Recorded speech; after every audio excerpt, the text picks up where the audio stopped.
Où est-ce que j'ai bien pu le mettre Ah, le voilà.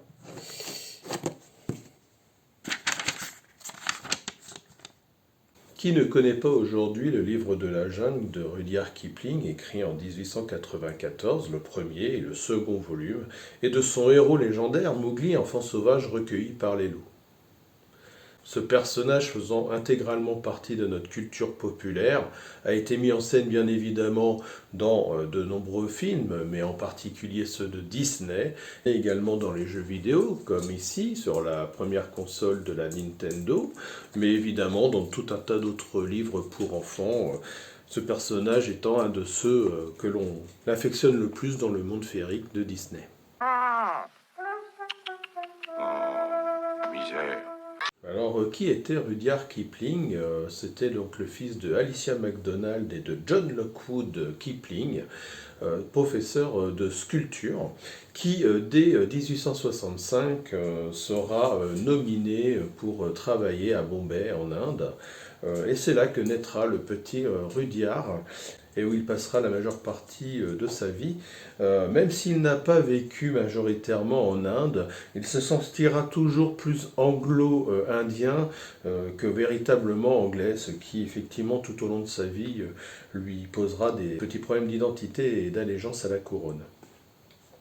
Alors évidemment, Rudyard Kipling n'a pas écrit que le livre de la jungle, il a entre autres écrit aussi L'homme qui voulut être roi, qui fut l'objet d'un film formidable que je vous conseille. Alors évidemment, Kipling aura certainement trouvé le sujet de son livre dans les nombreuses histoires d'enfants sauvages répandues en Inde à la même époque.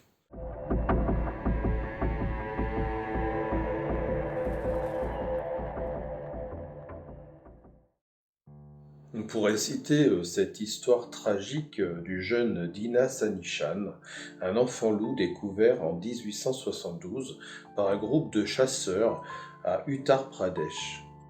Il fut aperçu marchant à quatre pattes en compagnie d'autres loups. Les chasseurs intrigués le traquèrent jusqu'à une tanière où il se cachait avec sa meute. Ils l'obligèrent à sortir en y mettant le feu et tuèrent par la même occasion tous les loups qui se trouvaient avec lui. Il fut placé en orphelinat un samedi, d'où son surnom Sanishan, qui signifie samedi en ourdou. Il devait avoir 6 ans et ne revit jamais la vie sauvage. Malgré tous les efforts pour lui apprendre à parler et à écrire, l'enfant ne s'exprimera qu'en faisant des bruits d'animaux. Tous les efforts pour le faire marcher sur ses deux jambes resteront infructueux et l'enfant préférera passer la majeure partie de son temps à quatre pattes. Il mourra en 1895 à l'âge de 29 ans malgré tout des suites d'une tuberculose. Dans mon enquête sur l'homme-loup de Retz, l'hypothèse éventuelle d'un enfant sauvage recueilli par les loups m'avait traversé l'esprit. Les histoires d'enfants sauvages ont bien évidemment toujours existé, à l'époque de l'Antiquité comme à l'époque du Moyen-Âge. L'abbé Goulard, dans ses chroniques du XVIe siècle, nous parle déjà de nombreuses histoires d'enfants sauvages, qui d'ailleurs précèdent l'histoire même de l'homme-loup de Retz, bizarrement, mais qui ne sont absolument pas mises dans le même chapitre. Il relate cette histoire dans un village d'Allemagne du Landgravia de Hetz, l'ancien état de l'Empire romain germanique, d'un jeune enfant qui fut perdu par la nonchalance de son père et de sa mère. Il fut cherché longtemps mais jamais retrouvé. Le village était proche d'une forêt où pullulaient les loups, qui en sortaient régulièrement pour venir manger dans les vergers se trouvant à proximité des villages des humains. Quelques années plus tard, on aperçut entre les loups qui entraient dans ces fameux jardins un animal n'ayant rien d'un loup et qui ne semblait pas avoir la même aisance à sauter les haies.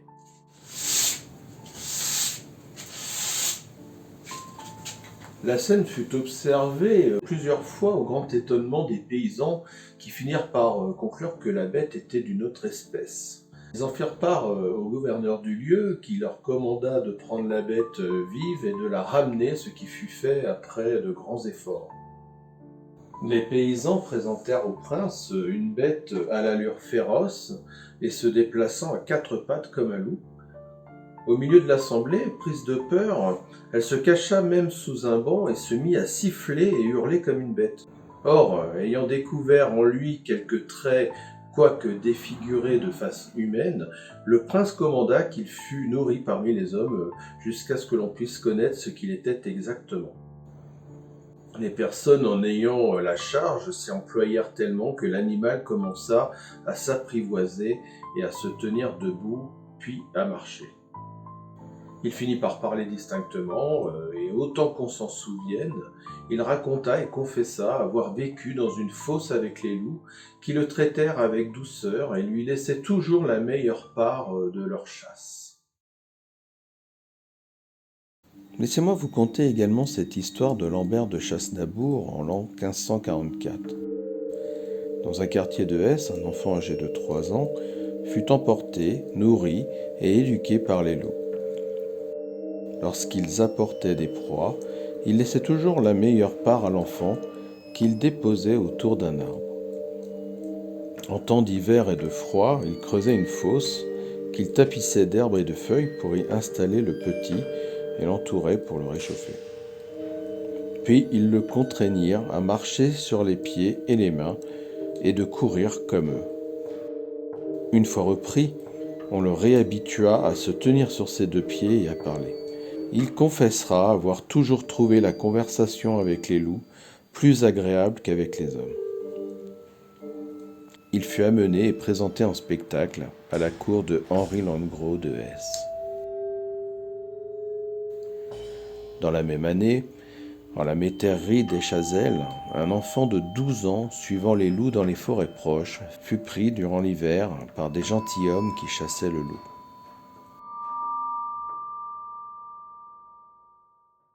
Mais alors, me direz-vous, qu'en est-il des témoignages d'enfants sauvages post-Moyen-Âge en France? Eh bien, nous pourrions citer le cas exceptionnel de la jeune Marie-Angélique Leblanc, l'enfant sauvage de Champagne. En réalité née vers 1712 en Nouvelle-France, qui deviendra par la suite l'État du Wisconsin, cette petite fille faisait partie de la tribu amérindienne des Meswakis. Cette nation fut presque complètement exterminée lors des 2 grandes batailles contre les Français, se situant entre 1712 et 1716. Les enfants et les femmes rescapés seront pour la plupart vendus aux Français du Canada comme domestiques. La fillette, elle, sera adoptée par une certaine Madame de Courtemanche, avec 2 autres jeunes filles autochtones, retenues en réalité comme otages afin d'éviter les attaques de leur peuple. Suite à une série d'attaques violentes des Inuits en septembre 1719 contre la concession française, en juillet 1720, Madame de Courtemanche se résignera à embarquer pour la France avec ses 3 filles et Marie-Angélique. Arrivé ainsi au port de Marseille aux environs de mars 1721, le bateau se verra maintenu au mouillage à cause de l'épidémie de peste qui fait rage dans la ville.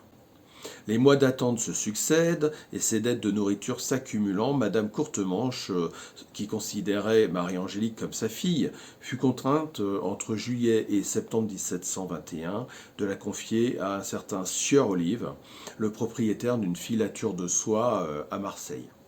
C'est là qu'elle fera la connaissance d'une jeune esclave noire arrivée à Marseille au tout début de la peste.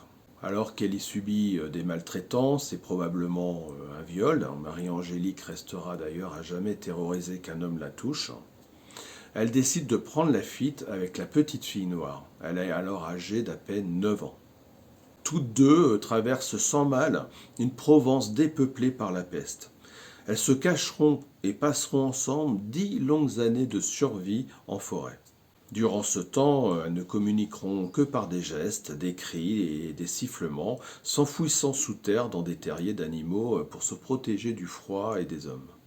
Elles se nourriront essentiellement de feuilles, de racines et de viande crue. Elle finira par être capturée en 1731 dans le village de Songy en Champagne, d'où son surnom de l'enfant sauvage de Songy.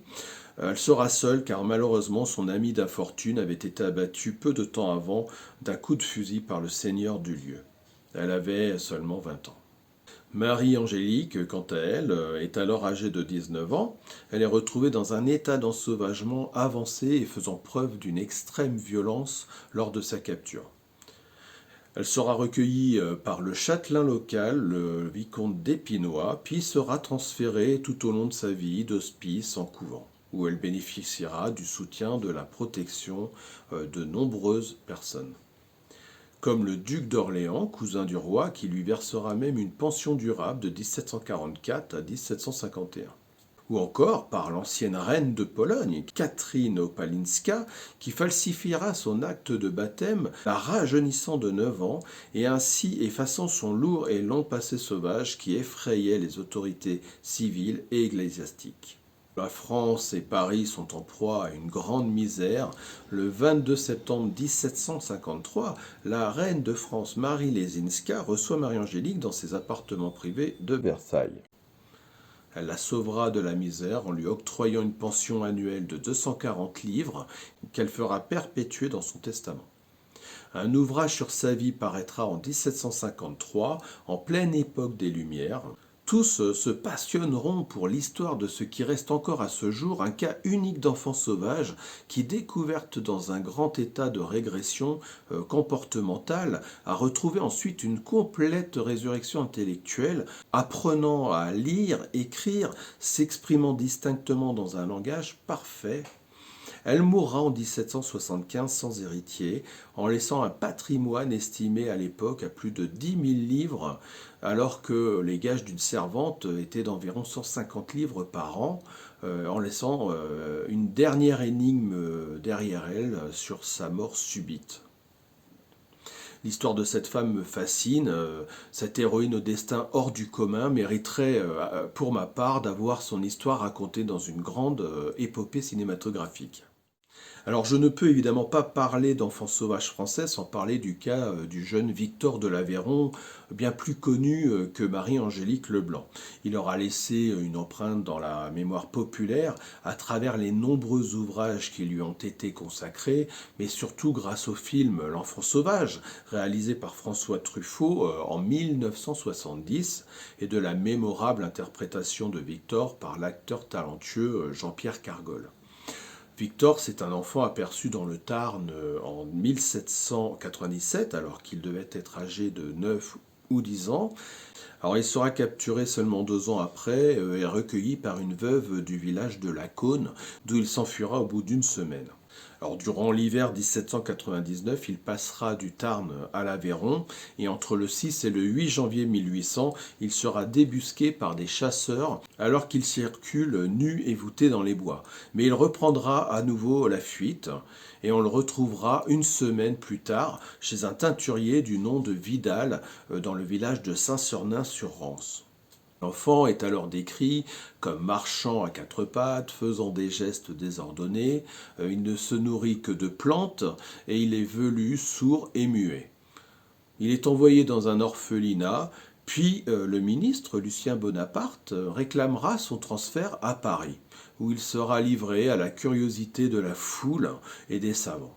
En 1801, il est confié au docteur Jean Itard, qui lui donnera le prénom de Victor.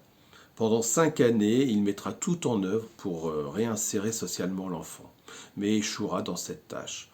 Il prendra d'ailleurs comme un échec personnel son incapacité à le faire parler. On finira par le confier à une certaine Madame Guérin à Paris, qui recevra une pension annuelle de 150 francs pour s'en occuper et le soigner. Elle s'en occupera pendant 17 ans, jusqu'à sa mort en 1828, et il était alors âgé de 32 ans. Son corps sera jeté dans une fosse commune. Alors, contrairement au cas de Marie-Angélique Leblanc, Victor ne fut pas réellement considéré comme un vrai enfant sauvage. À l'instar de cette dernière, il ne savait ni chasser, ni pêcher, ni nager. Il craignait même le contact de l'eau. Il craignait la hauteur également et savait à peine grimper aux arbres. Ce que l'on a constaté, c'est qu'il s'approchait volontiers des villages pour y trouver de la nourriture et rentrait volontiers se réchauffer dans les maisons sans craindre le contact des humains. Une approche clinique montrera que ces nombreuses cicatrices, traces de brûlures, amèneraient à la conclusion que Victor fut l'objet de maltraitances graves, voire de tentatives d'homicide, comme le laissait penser une longue cicatrice linéaire au niveau du larynx ne pouvant être causée que par un objet tranchant. Associé au fait qu'il a été avancé qu'il devait souffrir d'un retard mental ou même d'une forme d'autisme, le pauvre Victor, à défaut d'être un vrai enfant sauvage, aurait été bien malgré lui un enfant martyr abandonné par sa famille. Et finalement, je pourrais vous raconter tant d'autres histoires qui montrent à quel point cette frontière entre l'homme et l'animal n'est pas si importante que les gens semblent le croire. Pour terminer, j'aurais cette réflexion sur cette attitude de protection, voire de surprotection que peuvent avoir les louves lorsqu'elles finalement récupèrent des enfants dans la forêt. À ça, je voudrais quand même dire que la louve, finalement, à l'instar du mâle alpha, bénéficie d'un respect de la part de la meute. Et si finalement elle prend sous son aile un enfant humain qu'elle s'accapare et qu'elle loge à la même enseigne que ses propres louveteaux, aucun autre membre de la meute ne saurait lui discuter cette décision, hormis probablement le mâle alpha. Ce dernier ne voyant pas spécialement de risque à l'arrivée d'un être aussi frêle, aussi jeune dans la meute, n'aurait dans ce cas-là aucune crainte à avoir sur sa position. La meute, il faut savoir qu'elle est constituée comme une famille qui peut aller de 8 à 20 individus. Elle se régule par elle-même si effectivement elle voit que sur le territoire qu'elle s'est accaparé, elle ne pourrait pas avoir assez de nourriture. Dans ce cas-là, le couple alpha est capable de ne pas se reproduire afin de garder, on va dire, un nombre d'individus acceptable. Donc bien évidemment, si un autre membre tente d'intégrer la meute, il pourrait être dans ce cas-là rejeté, mais si il leur semble qu'à ce moment-là, la situation est bénéfique et peut éventuellement permettre d'intégrer un autre membre, eh bien elle le prendrait sans problème, mais il devrait se soumettre à l'ordre hiérarchique imposé au moment de son arrivée.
En ce qui concerne ces enfants sauvages, évidemment, ils ont été acceptés, donc ils ne posent aucun problème à leur arrivée et à leur survie aux membres du groupe.